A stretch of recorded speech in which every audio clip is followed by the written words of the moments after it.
Shwmai, croeso, hello and welcome to episode 79 of the Bluebird's Nest.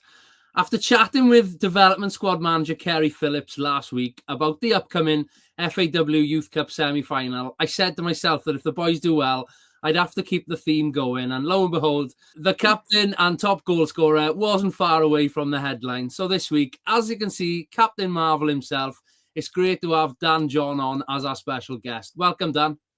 Hi, thanks for having me, Ray. No problem. Looking forward to this chat. It's been a busy, busy weekend, but a busy few years. I don't really know where to begin with all this because you've had such a great start to your career, I suppose, at West County. You know, you're currently enjoying another successful season with the Bluebirds. Goals and assists galore in the development squad. You've been in the first team squad nearly every week, I think. And obviously, one of the highlights for you probably your Player of the Month award from the club in December. Things are going really well for you, but as we do, we'll do it all chronologically. And I just want to go back 3 years for probably the pinnacle of your junior football. The first time, to be honest, I was made aware of many of the emerging talents coming out of grassroots football in Pembrokeshire. 10-0 winners in the under-16 cup final back then. A 15-minute hat-trick by yourself, am I right in saying that? Yeah, that's all I needed. I love it. Obviously, fellow Bluebirds that day, Seth Woodhouse and your twin, Harry, on the score sheet. Great photos of Kyle O'Sullivan, the captain, picking up the trophy that obviously capped off an excellent few years for you on that cup final that time under Chris Morrison. What was that like? Yeah, Chris was such a brilliant coach and mentor as well. I saw him as a really good friend as well, and I still speak to Chris today. You know, he's such a brilliant person, an outgoing person. He always looks for the best in like all of our players, and he was just such a good player manager as well. He was someone that went out of his way all the time to help all the boys out as well, and it was great to win all those things with him because you could see how much it meant to him. He was just not just a brilliant coach, but just a really genuine guy as well. You know. Yeah, brilliant. Good guy, Chris. And obviously he's still involved in football at Goodwick Seniors now. I think he's in the first team up with Chris O'Sullivan and Nigel Delaney, etc. But yeah, opportunity then. I suppose a transitional period for the club and yourselves. A group of you came into the development squad back then. 3 years later, here we are. You know, you've had some great successes since being in the development squad. We'll start the Steve Batty era. It obviously led to silverware, the first time silverware with the development for a long time. You seem like a really close group of boys that won the South Wales Development League that year. Obviously, Britain Ferry were hot on your tails throughout the whole season, so to overcome those challenges. What was the best bit about that season then? The best bit for me that season was just the atmosphere in the change rooms. I mean, uh, one of my best mates, Lucas Davis, he just for me set a really high standard in the dressing room, and he was someone that for a younger player like me I could look up to, and he really did make me feel confident, and I felt like I could really develop, and he was just such a good role model to all of us, and he kind of like you wouldn't get on anyone's back, and he would just encourage a lot of the boys, and that's what I've had to look up to, and since I came in at 16 years old, I remember the first thing it was just hearing how good he was at communicating with the boys, and from the 2 years I had with him there, he set such a brilliant atmosphere, and with Steve and Dan as well, they were just brilliant coaches themselves. But another big thing for me was playing with my brother, because I at the end now, I'm coming to my end of my development. I'm not sure how much more games I'll get with him. So I'm looking back now and I appreciate playing with my brother, because obviously in the first two years he's been involved with the first team. So for me, I didn't get as much time. I just got to appreciate watching him, push on and do excellent like he has been doing. And yeah, just to go back over Dan Evs as well. He's just someone that when I first came in, he was someone that I could speak to every day. He was just a lovely guy, and he would really go out of his way to help me and the other boys. And if I ever had a question or anything like that, he would always be happy to answer in his own time. not just in development time or training and stuff like that. You could give him a call and he would, he'd be there to listen. And I haven't met many coaches that have had that sort of kind of commitment outside of football to just helping all the boys like that. So yeah, he was another person that I just kind of really like idolized, and he's helped me so much, and I can't be more grateful to them too, Steve and Dan. Fantastic, mate. Yeah, the togetherness of the squad, and obviously you mentioned Lucas first there, doing some great things across the water in the States at the moment, and we're all keeping an eye, because I think if he was still in this country, he'd be very much a part of the club, and maybe one day he'll be back and will bring that experience that he's gained in America back to the club as well. But yeah, Steve, Dan, there's probably so many along that journey who've steered it. The part for me, when I look back at that season, great, you're hearing about results home and away that season. I was getting video sent to me, of the dressing room antics. You were all celebrating every win, and there was some great wins. Eventually getting that final victory and winning the South Wales Development League, and then into the playoff final. And and it was always going to be tough. Obviously, for those that are unaware, the South Development League winners play the North. TNS that year dominant in the North. It was a tough game, but obviously the TNS came out victorious on the day. However, you still had a lot of success that season. It wasn't the only trophy you got your hands on. You mentioned they were playing alongside your brother. A few appearances for Welsh schools and colleges, international honours, with your brother as captain, getting to Italy and winning the Roma Caput Mondi tournament. I hope I've pronounced that correctly. International invitational tournament out in Italy. Mate, beating the old enemy, beating England in the final. That must have been a brilliant experience. Yeah, for me, the Welsh schools was unbelievable experience. You played against players who were in and out of academies, and Mm. were playing in the English setup, and it's just the standard was unbelievable. But yeah, on the Roma Cup of Monday, it was just such a like a tough tournament. I mean, all the boys it was a really tight group, and it kind of felt like it was something that we were the target wasn't to kind of win it at the start, but it was to kind Okay. of get far, because we'd never actually got super far into that cup, from what I was told by Juice and all like that. And you know, to get to the final and play against England was another story. It was an unbelievable experience, especially that we were staying in the same hotel as them. So, it was a bit of things going on in the night, and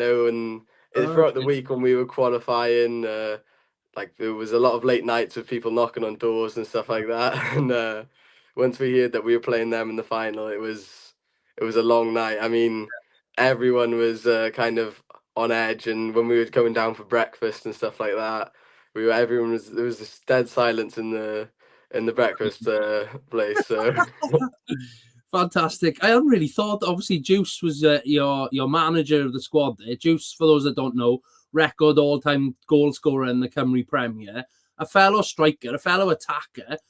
Did he offer any specific guidance and coaching for you guys? The attackers.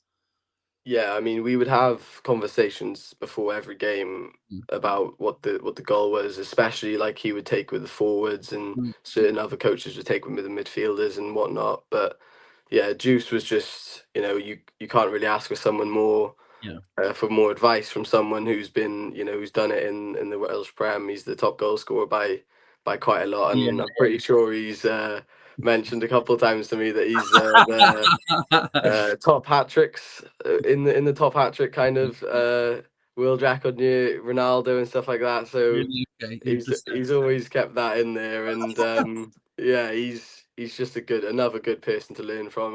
Mm, I've been lucky to work with a lot of coaches who have just obviously got so much experience, and mm. especially when I went at the time I was at Ammanford as well, and Yeah. with Wyn, Cresser and Griff as well, they were just another bit where I could learn and work on my game. So as hard as difficult as I found that period of my career, I think I learned the most that I have in a while, because I feel like the times where it was kind of really hard for me to kind of get game time and get experiences, I was learning more from the touchline, kind of analysing the games, and and speaking to different like voices and hearing it from different kind of people, which really helped me develop my own game as well. So yeah, I was really lucky.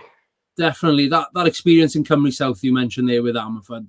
The Cymru South is such a tough league to play in. You know, you've got seasoned veterans there who are, you know, centre halves as well up against you. You would have had your work cut out. So to go there and have that experience, I definitely think would have, you know, was the right move at the time. But just before that, obviously you were called up to the first team for a number of weeks to train with, you know, with obviously your brother and the rest of the guys under Tony Pennock and Gary Richards. And again, more great leaders for you to learn from. I remember you were in the squad a couple of times. And as I've always said, you know, you're like a sponge. You learn so much from watching and developing yourself. But am I right in saying Colwyn Bay away was the debut? Yeah, that's it. Yeah. I think I remember it was a hot day. We won 2-1. I think Martel got the winner. You came on for the first time there. How were you feeling on the touchline coming on? Yeah, for me, I was honestly really nervous, and I was really excited as well. But I was happy that the likes of Tony and Waggy trusted me to bring me on in that game, and that's something that gives anybody who's younger, or just anyone in general, a bit of confidence as well going on. So yeah, the fact that they believed in me and trusted me to go on in, the last couple of minutes to kind of just give 100%, and I just wanted to make sure I did what was expected of me, just give everything I've got in the tank, and then see where I go from there. So Mm. yeah, it was a brilliant experience, and it was kind of really good for me to see that as well and be in that experience, because there's a lot of people who've given up a lot of things for me to be where I am. So like from my mum and my stepdad, my father, it was just kind of a bit of a realization for me as well, where you got to be grateful for all these people who've made a lot of sacrifices for you to be where you are today. And for me, it was like the first thing I did when I got into the change rooms was message my mum and my stepdad and all like that, just to say thank you for kind of Brilliant. giving me this opportunity, put me in this position. Yeah, fantastic to hear that, mate. Well done. The network you've got around you, you've often got support, home and away, I must say. In those cold, very, very wet away games, your mum, your stepdad, and your dad, as you said, they followed us far and wide, to be fair. So it's great to hear that. And Harry was the same when I had a chat with Harry on the Nest before. Both very appreciative of the time and the effort it's gone to. But I suppose you're paying them back now, and they're reaping, what you've sown over the last few years developing. It was almost fate that it was Colwyn Bay as again when they came down to us then in the return fixture. You must have been over the moon. The fifth goal in a 5-0 win. Open your account for this first team. Enjoyed that one?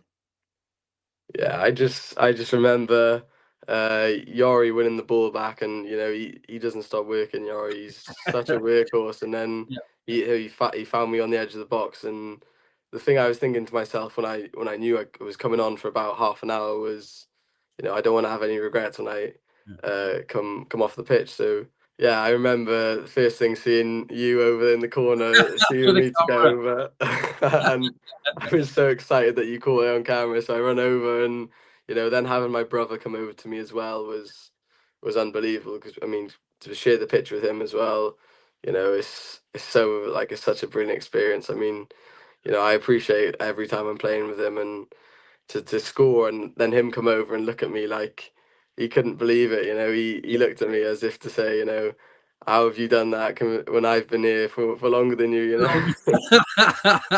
Fantastic. Yeah. I love the fact that, yeah, perhaps you did come in a little bit later, but got the goal first. That's fantastic, mate. And you could clearly see how much it meant to you and your brother. He was just as happy that you'd scored as, Yeah. it was the fifth goal. It was a great afternoon. I remember it fondly. Since then, like I said, regularly at the moment, you've really kicked on. It's clear to see that you are learning every week, both in training and when you get on the pitch. Your fellow teammates, Ben Armand was with me a couple of weeks ago. He said the same thing, and really great future ahead of you with the first team, no doubt. Having spoken to Kerry last week, he said that your experiences with the first team, they do transition back into the development squad. It was really interesting to hear that, you come up to the first team squad and are training at such a high level, that tends to rub off rather than going perhaps back down to a development level. You're taking that energy and that effort, I suppose, back into training. So I think for Kerry, anyway, on reflection, it was really shrewd of him to give you the armband this season too. You know, Yeah, you're leading from the front, quite literally, an incredible number of goals. I think I've got 33 in 24 appearances. 30, you know, and that's without the assists to your name too. So you're having a great season. But as captain of the development squad, then what's that like for you? yeah. To be captain is a huge honor for me because how much this club means to me, and to have Carrie and Gaz like trust me gives me a lot of confidence when I'm playing, and it really does give you that kind of edge. That you're not just representing yourself, you're representing your team, and that every player in the team has to be like set to a certain standard, and they expect me to kind of be the person that pushes them the extra distance, and that's a huge honor for me because I remember coming in when I was 16, looking at like Lucas, like I said before, such a good role model, and I don't want to like dishonor what he's done and what other previous players have done as well, and for me before the games now as well, we've got a bit of a ritual where we kind of go into a huddle since I've been there, and I wouldn't tell any of the boys this to their face, but I always, before the games, I'm always writing down on my phone what I'm going to say before and practicing it because I do get really nervous before games, but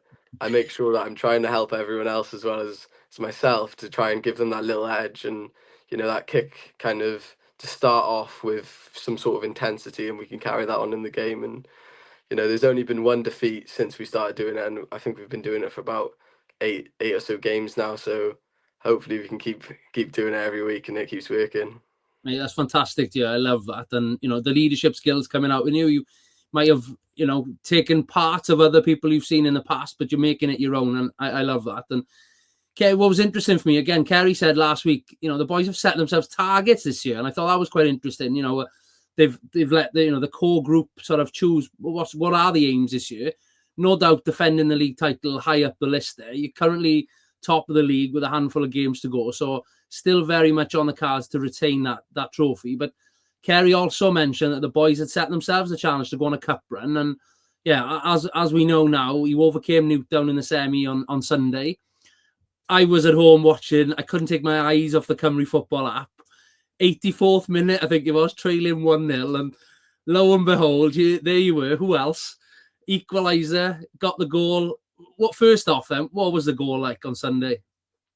Well, yeah, it was a really funny time for me as well because I feel like we just conceded and everyone played so well, worked so hard for it, and I couldn't have been more proud of everyone because it was a performance that everyone just worked so hard for, and to concede as well and to have the kind of courage to go again is Mm. what we ask like every single week. And no one was shy on getting on the ball, which is one of the things that I've picked up from the first team, where you can't be shy to get on the ball, you've got to help each other out. And for me to kind of see that in the boys, that game was kind of, it just made me smile. And I knew when we conceded it was a bit of you know a problem. We were all upset about it, but we kept fighting. And to be honest with you, my legs had given up on me, and I was on the floor, and my legs were cramping up, and my hamstrings were gone. And Oh, Luke Owen came over to me, and he said, it's not your time to go off now. You've got one more chance in you." And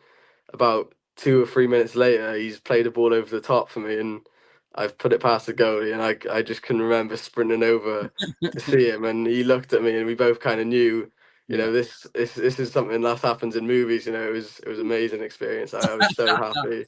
Brilliant, mate. Oh, fair play. Yeah, there's always that one last chance that you had. And yeah, like I said, equalised, took the tie straight to penalties. And I don't know what it is with this club and penalty shootouts. Honestly, it's just it's incredible the amount we've had over the last few years. And to be honest, I wasn't too shocked. I didn't know, obviously, not being there, who was going to take the first one. But I felt we're going to go first. We're going to miss the first one. But I was always optimistic. I always thought we're going to come through this.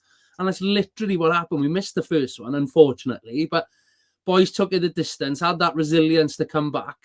Probably all a bit of a blur, the whole experience of penalties for you as captain as well. But what was that like then?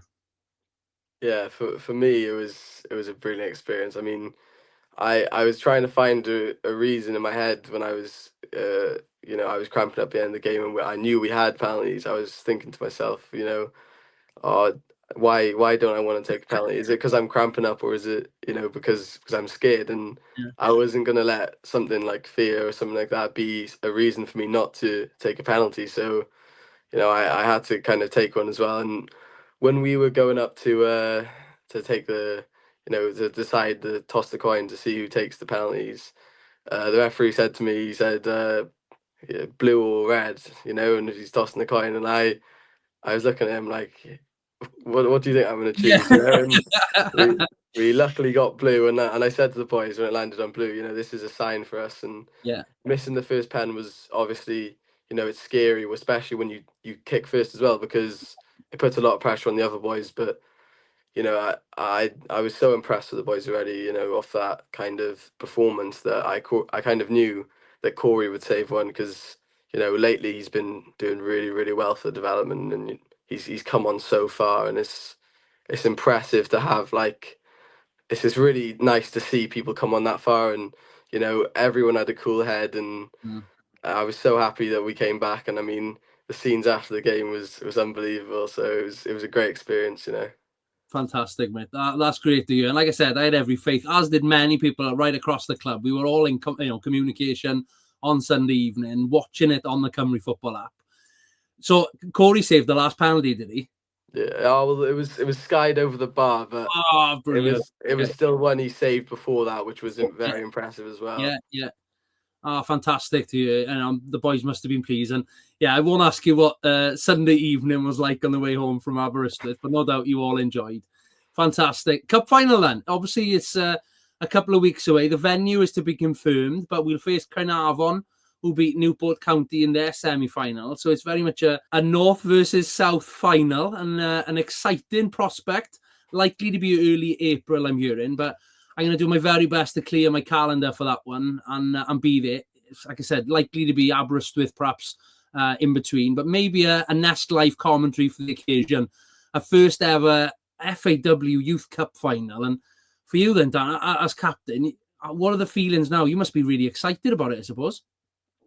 Yeah, honestly, I mean, it's like I said before, it's a huge honor to be going in there as a player, let alone as a captain, and being given that honor by Kerry and Gaz again is just something that is going to be, that I'm going to hopefully try and Mm, make sure that I've done use out of it, because I look to, like, myself sometimes. I think, I don't know if I could be a captain, and they found that and said to me, they think I've got, like, what it takes, and that some of the younger boys saw me as kind of a role model, and that was something that for me is, like, so important. And like, the way this club's going as well is just obviously so impressive. And having players like that who want to learn and want to mm, progress into the first team is obviously huge. And there's so many players in there this year that can progress, but it's just about that kind of attitude. And the way of, like, in the first team is so much harder, the decision making and stuff like that.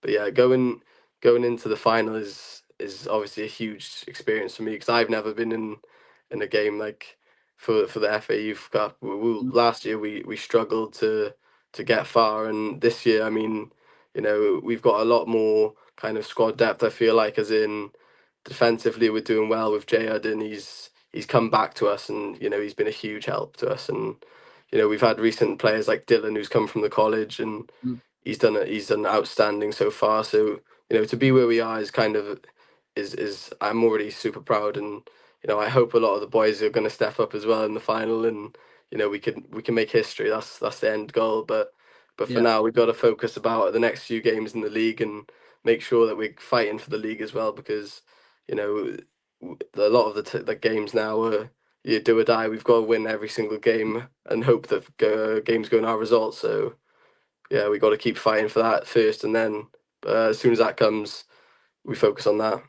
Mate, I love it. I remember, as you're speaking there, I remember saying the exact same words to your brother when he came on.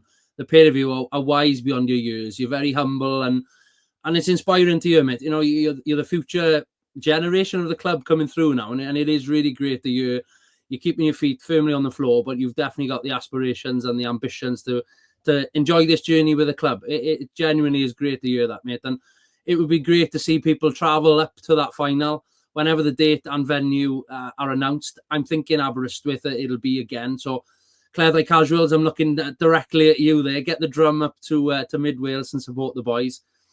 You've also, as I said, the league run going on ahead. So it's a really exciting for you, time for you and the boys now going forward. We wish you all the best with it on the rest of the season. I'm really looking forward to seeing what comes of the opportunities you've got in front of you.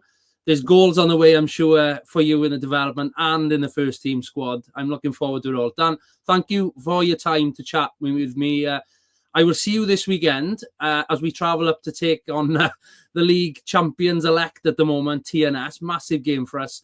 So I will see you up in Park Hall for that one. But before we go, I just want to say a few words about the sad news that we received at the club this week. On Monday, the 3rd of March, lifetime supporter Mr. Brian Thomas sadly passed away peacefully at Bush House Care Home. Alongside his nephew Colin, they both have travelled to the club from their homes in Pembroke Dock to volunteer in various roles, as well as following the Bluebirds as supporters home and away for as long as I can remember. Both were regular listeners of the Bluebirds Nest, so I was extremely sad to hear the news this week that Brian had passed. So on behalf of everyone associated with Haverfordwest County, our deepest condolences and thoughts to Colin, the family and friends of Brian Thomas.